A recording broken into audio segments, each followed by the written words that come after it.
Subscribe to our channel by clicking the subscribe button. Click the bell button and enjoy the latest uploads from our channel. اپنی عادت کیا ہے کہ میں اکثر میں کبھی بھی کوشش کرتا ہوں کسی بھیک مانگنے والے کو نہیں دوں، الا یہ کہ جب 100% اطمینان ہو جائے کہ واقعی یہ مستحق ہے اور کچھ کر نہیں سکتا، وہ ایک الگ بات۔ میں جب میرے پاس بھی لوگ کچھ صدقے وغیرہ کے پیسے بھیجتے ہیں، کچھ میں اپنی طرف سے بھی صدقہ کرتا ہوں، تو میں کسی مزدور کو تلاش کرتا ہوں، کیونکہ یہ پتا ہے کہ یہ بیچارہ اگر مالدار ہوتا تو اتنی ٹف مزدوری بولو بھائی نہ کر رہا ہوتا۔ یہ مالدار نہیں ہے تو یہ مزدوری کر رہا ہے۔ نمبر 2، یہ آدمی لالچی نہیں ہے، لالچی ہوتا تو محنت گڑھا تھوڑی کھود رہا ہوتا، وہ رکشہ تھوڑی چلا رہا ہوتا۔ ایسے آدمی کو بغیر مانگے دے دو، اور سرسری غور کرو کہ زکوٰۃ کا مستحق ہے یا نہیں۔ اگر لگ رہا ہے تو زکوٰۃ بھی دے سکتے ہیں اس کو، نہیں تو صدقہ تو بہرحال، صدقے میں تو یہ کوئی قانون نہیں ہے، صدقہ تو مالدار کو بھی دیا جا سکتا ہے، تو غریب کو کیوں نہیں دیا جا سکتا؟ وہ تو اور زیادہ ثواب ہے اس میں۔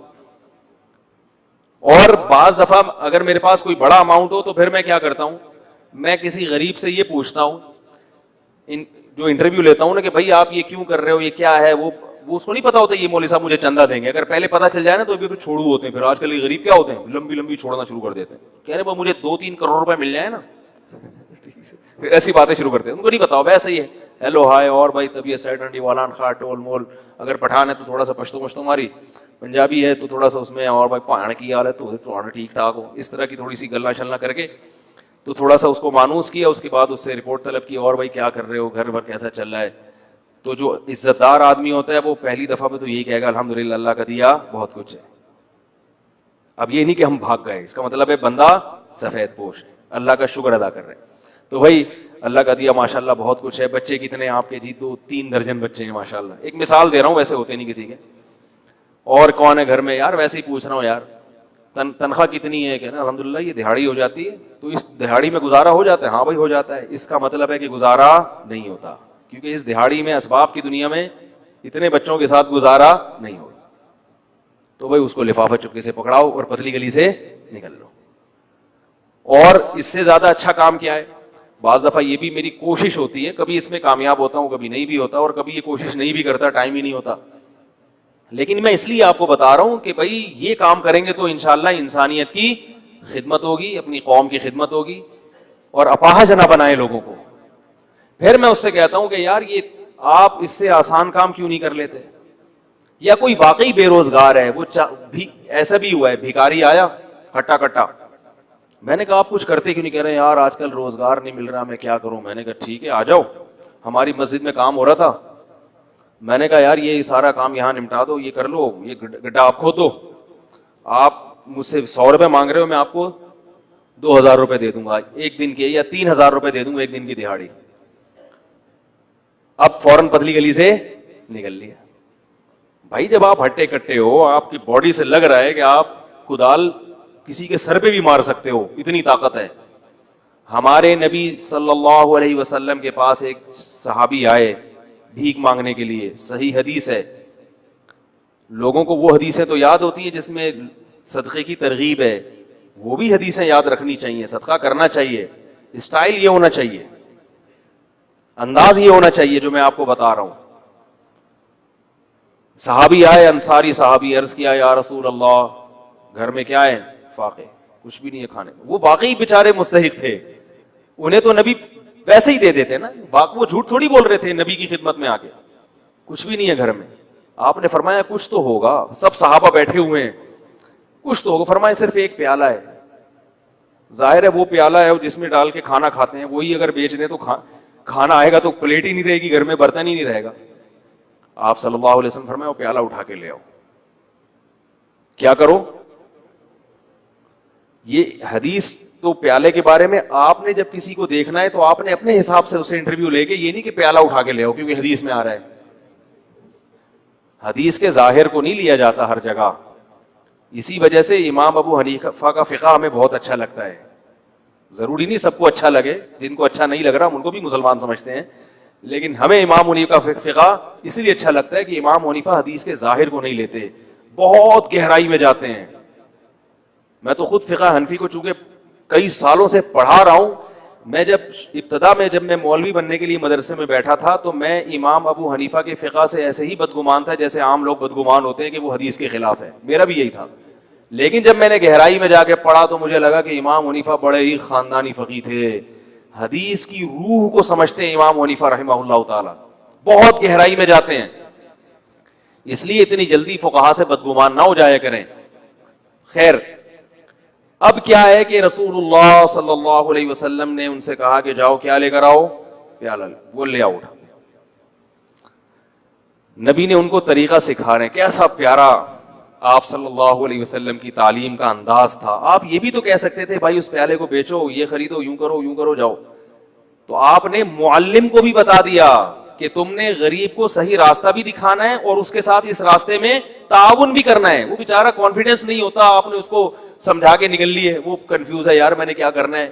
ہر آدمی میں کانفیڈنس نہیں ہوتا, قوت فیصلہ نہیں, تو آپ نے بتا دیا کہ اس کے ساتھ تعاون کرنا ہے, اس کی حوصلہ افزائی کرنی ہے. تو آپ یہ نہیں آپ صلی اللہ علیہ وسلم نے فرمایا کہ جاؤ وہ پیالہ بیچو اور یہ کرو اور وہ کرو اور خود ہی کر لو سارا کچھ. فرمایا لے آؤ. جیسے جیسے کہہ رہا ہوں نا ویسے ویسے گویا انگلی پکڑ کے چلانا سکھا رہے ہیں, بھیک سے انگلی پکڑ کے چھڑوا رہے ہیں. یہ زیادہ بڑی خدمت ہے. اگر آپ صلی اللہ علیہ وسلم ان صحابی کو کھانا دے دیتے, صدقہ دے دیتے, اگلے دن پھر آ جاتے, وہ تو کھاؤ ختم. اور تھوڑے دنوں میں کیا ہوتا, ان کی زوجہ بھی یہی, بچے بھی یہی کر رہے ہوتے. یہ بھیک ایسی بیماری ہے جو نسلوں میں چلتی ہے. خاندانی بھکاری ہوتے ہیں بعض لوگ, ارے ہمارے ابا بھی یہی کام کرتے تھے. ٹھیک ہے نا. تو نبی صلی اللہ علیہ وسلم نے فرمایا جاؤ پیالہ اٹھا کے لے آؤ. وہ صحابی پریشان ہے, کیا ہوگا بھائی, ٹھیک ہے نبی نے کہا ہے لے آئے. آپ صلی اللہ علیہ وسلم نے فرمایا اسے کون خریدے گا. ہر چیز کا کوئی نہ کوئی طلبگار ہوتا ہے. ایک صحابی نے فرمایا 1 درہم میں یہ مجھے دے دیں. آپ نے فرمایا اس سے زیادہ میں کون خریدے گا. بھائی اب بزنس کا تو اصول ہے نا, سرمایہ چاہیے تو جتنا زیادہ سرمایہ لے سکتے ہو. یار بھائی بزنس کا تو اصول ہے, حلال سرمایہ ہے. تبھی یہ یاد رکھو اسلام نے کسی چیز کی قیمت متعین نہیں کی ہے. نبی نے فرمایا دعوا الناس, لوگوں کو اپنے حال پہ چھوڑ دو, قیمتیں متعین مت کرو. ان اللہ هو المسعر, اللہ چیزوں کی قیمتیں خود متعین کرتا ہے. جس چیز کی قیمت اللہ نے بڑھانی ہوتی ہے مارکیٹ سے شارٹ کر دے گا اس کو, جس چیز کی قیمت اللہ نے گھٹانی ہوتی ہے مارکیٹ میں اللہ اس کو وافر مقدار میں پھینک دیتے ہیں. اس لیے اصل اصول یہی ہے کہ کسی چیز کی قیمت متعین نہیں ہے. آپ اپنی چیز دھوکہ نہ ہو اس میں, جس قیمت پہ چاہے بیچیں. لوگ کہتے ہیں وہ تو پھر اتنی قیمت چیز مہنگی ہو جائے گی. بھائی وہ آپ سے نہ خریدے, وہ ساتھ والے سے خرید لے, کیا خیال ہے.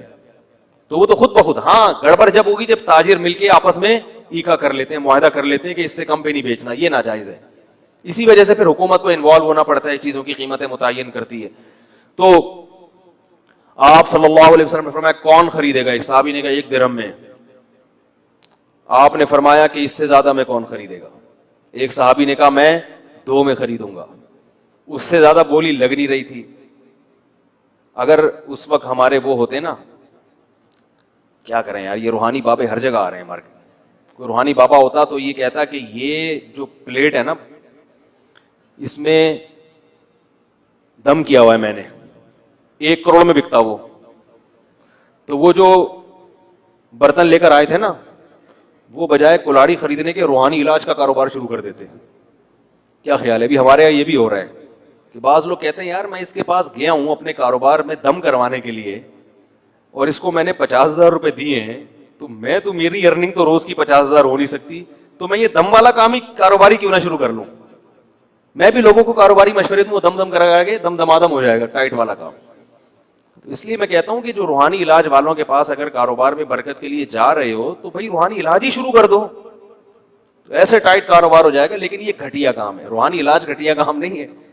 یہ جو اس طریقے سے لوگوں کو بیوقوف بنانا, یہ گھٹیا کام ہے. خیر, تو آپ صلی اللہ علیہ وسلم نے فرمایا اس سے زیادہ میں کون خریدے گا. صحابی نے کیا کہا, میں 2 درہم میں. 2 درہم میں خریدا. 2 درہم آپ صلی اللہ علیہ وسلم نے ان صحابی کو دیے. فرمائے 1 درہم سے کلاڑی لے کر آؤ اور 1 سے اپنے اور اپنے بچوں کے لیے کھانا لے کر آؤ, گزارا چلاؤ فی الحال, کیونکہ اب بھوک کا بھی تو کوئی علاج کرنا ہے نا. تو وہ گئے, 1 درہم سے کیا خریدا, گزارے لائق. یہ نہیں کہ پیزا لے کے جا رہے ہیں, آج یہ بھی ہوتا ہے. اپنی حرکتیں ٹھیک نہیں ہیں, اتنی ارننگ نہیں ہے جتنا گھر میں خرچہ شروع کر دیا, اور کہہ رہے ہیں خرچے ہی نہیں پورے ہو رہے, خرچے ہی نہیں پورے. اور کہاں سے پورے ہوں گے بھائی آپ کے؟ آپ کی اوقات, دکان آپ کی پکوڑوں کی ہے اور باتیں کیا کر رہے ہو, کروڑوں کی باتیں کر رہے ہو. تو اپنی اوقات دیکھ کر اپنے پاؤں پھیلاؤ نا. وہ جو بھی بیچاروں کو ملا ہوگا جو کی روٹی, بھائی فی الحال بیگم حج حالات بھی ہو جائیں گے, ابھی کیا کرو, صبر کرو. میں یہ بات عرض کر رہا تھا کہ آپ صلی اللہ علیہ وسلم نے فرمایا کہ جاؤ کیا لے کر آؤ, 1 درہم سے اپنے گھر والوں کے لیے کھانا اور 1 درہم سے کلہاڑی لے کر آؤ.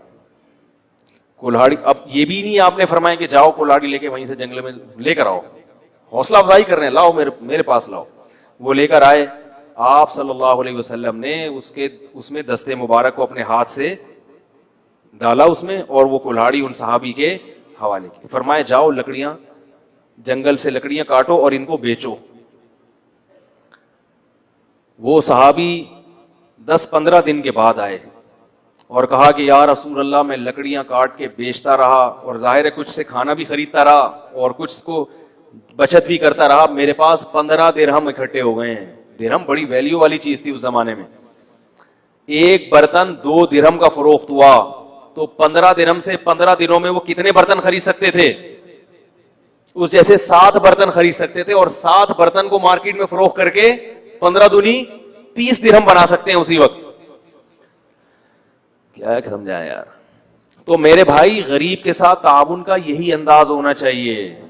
ہاں, جو ہر آدمی پر یہ اپلائی نہیں ہوتا, بعض ایسے ہوتے ہیں جو نہیں کر سکتے, وہ پھر ایک الگ بات ہے, یا کوئی مجبوری ایسی آ گئی کہ وہ روزگار سے بھی ان کا وہ مسئلہ حل نہیں ہوگا, ایک الگ بات ہے. لیکن عام طور طریقہ کیا ہونا چاہیے کہ آپ اس کو کہیں کہ بھائی میں تمہیں رکشا خرید کے دے دیتا ہوں, ٹھیک ہے نا, رکشے کے پیسے اگر آپ کے پاس نہیں ہیں تو آپ اسے کہ میں قسطوں پہ تمہیں خرید کے دے دیتا ہوں, ہر مہینے صدقے کی رقم نکالتا ہوں, تو میں رکشا اٹھا لو مارکیٹ سے اور رکشا لے کر چلتے ہوئے بازار میں نظر آؤ, اس سے کماؤ, اپنا پروفٹ نکالو اور رکشے کی قسط مجھے دے دو, تاکہ میں وہ قسط وقت پہ جمع کرا دوں. جو کیش اماؤنٹ چاہیے وہ میں تمہیں دے رہا ہوں, وہ تمہارے پاس نہیں ہے. تو ہاتھ پاؤں ہلوائیں غریبوں کے.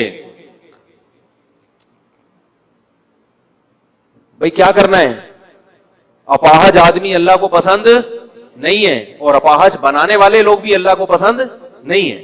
تو اس طرح سے یہ جو ٹرسٹ نے اگر کام کریں تو پھر تو ان ٹرسٹوں پہ ٹرسٹ کیا جا سکتا ہے, ورنہ اللہ کے بندو اپنا پیسہ خام خام ضائع مت کرو, اڑاؤ نہیں پیسہ.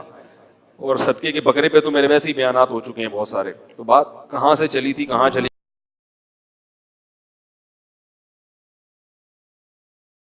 Subscribe to our channel by clicking the subscribe button. Click the bell button and enjoy the latest uploads from our channel.